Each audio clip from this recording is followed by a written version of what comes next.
Hello everyone, jadi aku dan teman-teman kelompokku dari kelas 10 DPIB 1 SMK Negeri 1 Nganjuk akan mengunjungi tempat usaha pembuatan shuttlecock Desa Sumengko, Kecamatan Sukomoro, Kabupaten Nganjuk. Nah, sebelum masuk ke videonya, izinin aku memperkenalkan diriku dan teman-teman kelompokku.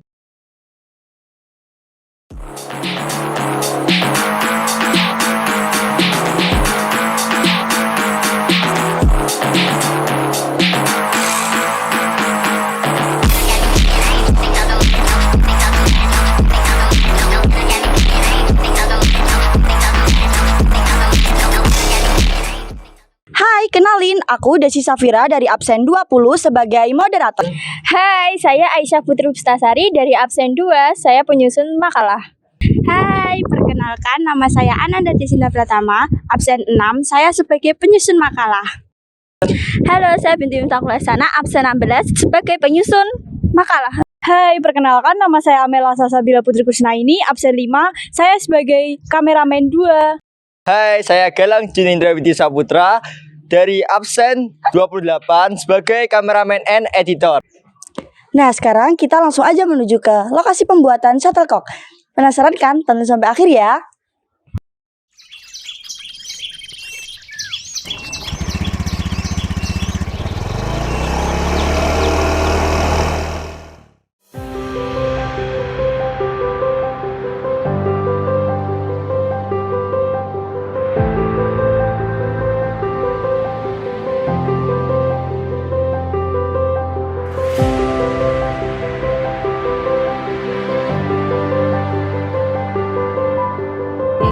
Cuma kita jual beli bulu ayamnya aja, jadi belum pembuatan yang seperti ini.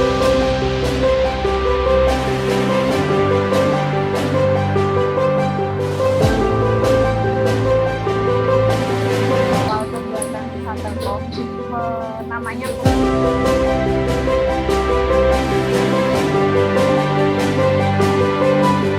Banyak ya, jadi keuntungan juga lebih banyak. Cuma kan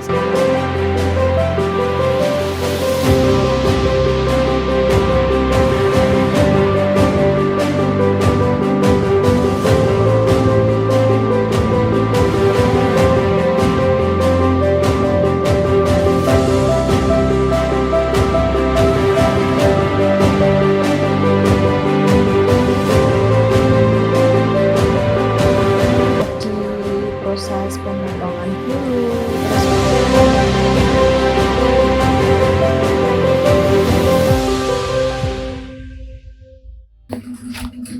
Kalau ini adalah proses awal pembuatan shuttlecock, namanya pemotongan bulu.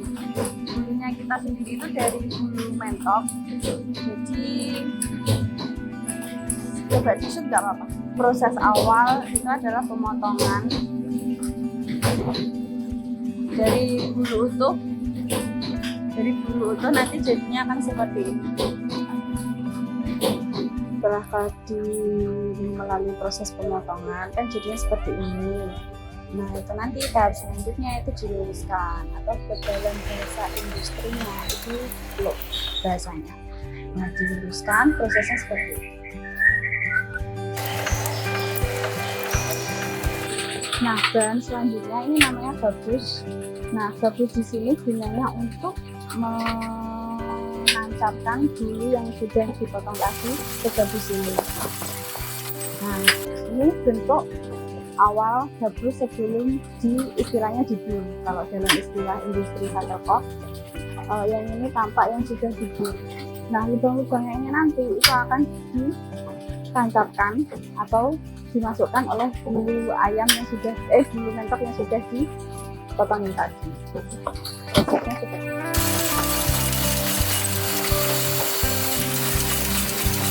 Selanjutnya, setelah bulu mentoknya diluruskan dengan alat di depan tadi, itu nanti akan ditancapkan di lubang yang sudah dilubangi tadi. Kayak gini. Nanti terus prosesnya seperti ini.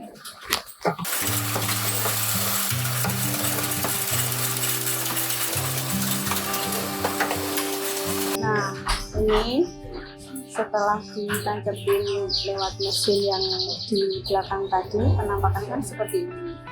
Nah, tahap selanjutnya itu dikontrol, di setel ulang. Jadi ada perbedaannya, kerapiannya, diameternya, kayak gitu. Jadi di setel ulang. Nah, prosesnya seperti itu.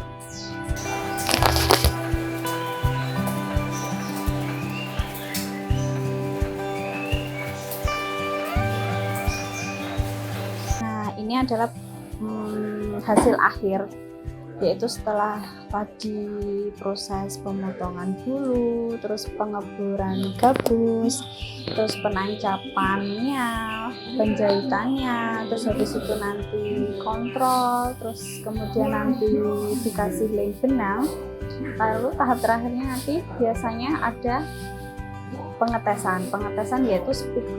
Jadi kadang-kadang customer minta speednya 78, speednya 75, tergantung permintaan customer. Jadi sebelum didistribusikan ke customer itu adalah dites ulang. Jadi gimana kecepatannya seberapa sesuai dengan permintaan customer. Dan ini adalah tampak akhir hasil dari shuttlecock.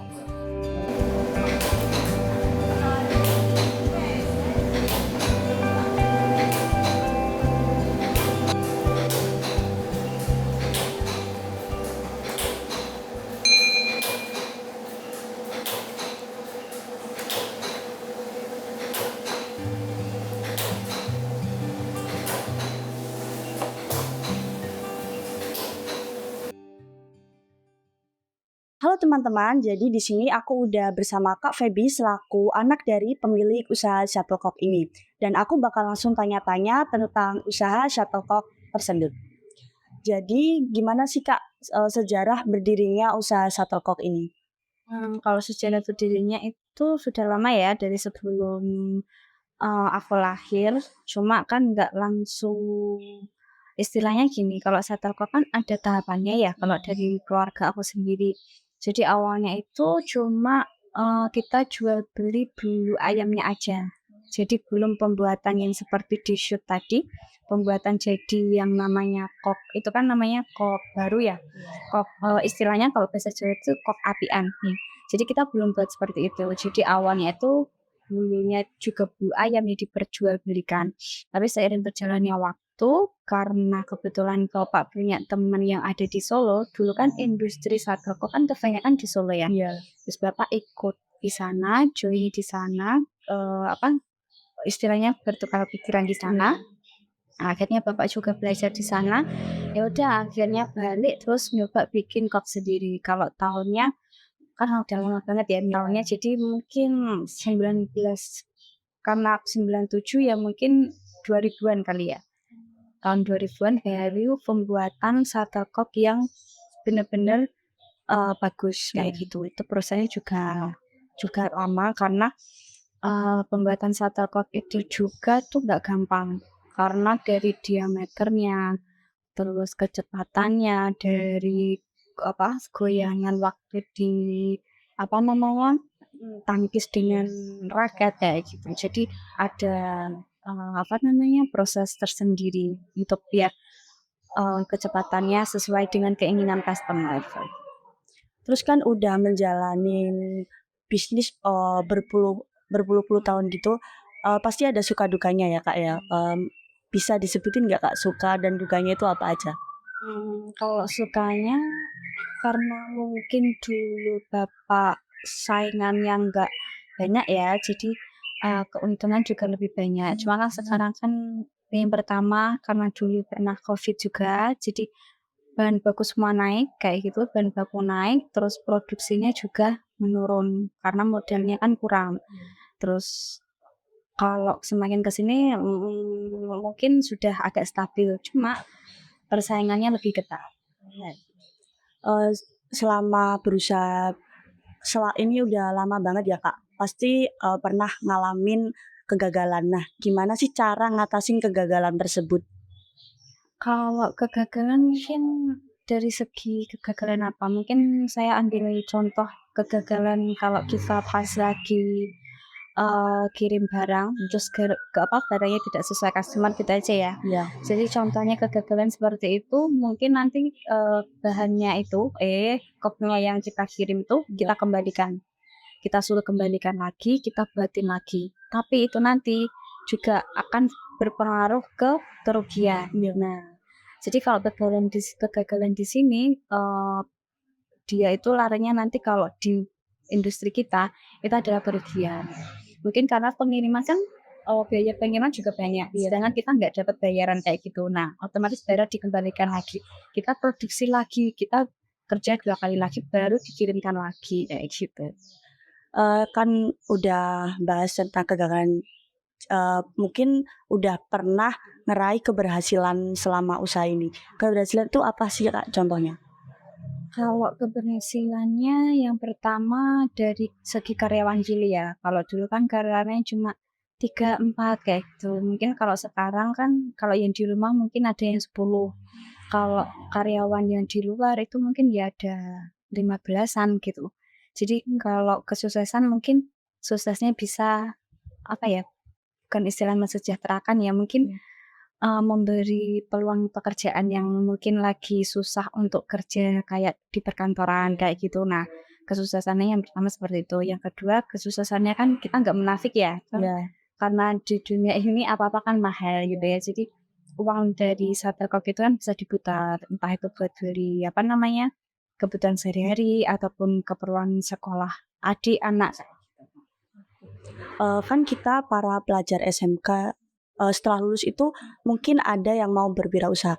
Tips sukses dalam berwirausaha itu menurut Kak Feby gimana? Tips suksesnya apa ya? Ya kalian yang pertama pengennya apa dulu. Jadi kalau kalian memang bisnisnya misalkan jualan baju atau jualan make up, ya udah kamu fokuskan di jualan itu kayak gitu. Karena aku kan sendiri juga masih baru ya. Maksudnya kan kemarin-kemarin aku juga kerja di perkantoran, cuma sekarang kan juga nimbrung di sini kan. Kalau misalkan kalian mau sesuatu, misalkan contoh ya, langsung contoh aja, misalkan kalian mau ke industri Shuttercock, ya udah kalian fokus di situ. Kalau mungkin kalian kurang nyaman atau kurang apa, ya udah kalian langsung cari yang lain. Oh, apa ya kira-kira passionnya di aku yang pas untuk aku kayak gitu. Untuk pelajar seperti kami yang mau berwirausaha itu Kakak ada pesan dan saran nggak? Ya karena dunia semakin canggih ya. Dunia semakin canggih, jadi kalian harus pinter-pinter menyesuaikan apa ya namanya? Menyesuaikan perputaran pemikiran zaman sekarang. Jadi kalau misalkan zaman sekarang wirausahanya di online, ya udah kalian ikutin aja di online. Kalau misalkan kalian aku nggak online, aku enaknya langsung on the spot kayak gitu, ya udah terserah kalian. Yang penting kan kalian punya usaha buat tujuannya berwirausaha kan pastinya dapat uang ya, kita nggak munafik ya. Ya udah awal niatnya kita cari uang buat ngebutuhin diri kita sendiri, nanti ke depannya ngebutuhin keluarga atau ngebantu suami, ya udah niatnya itu. Yaudah, terima kasih ya Kak atas waktu yang telah diberikan dan telah memperbolehkan kami berkunjung dan melihat secara langsung proses pembuatan Shuttercock ini.